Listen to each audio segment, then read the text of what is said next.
Welcome to today's tutorial on how to block websites in Google Chrome on your PC.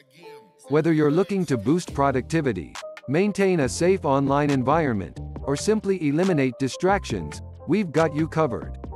In this quick and easy guide, we'll walk you through the steps to effectively block websites, ensuring you have the control you need over your browsing experience.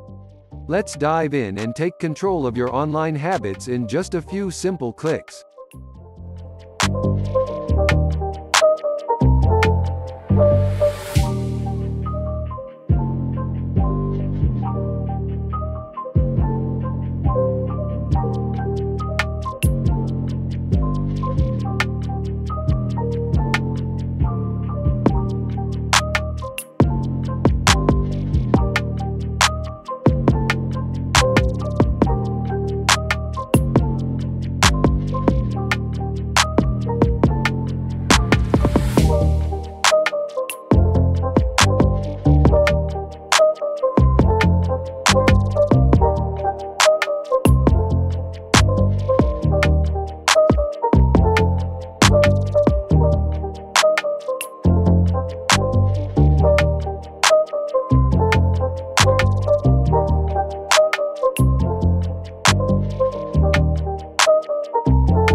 Thanks for watching. If you found this tech tutorial helpful, please subscribe and hit the notification bell.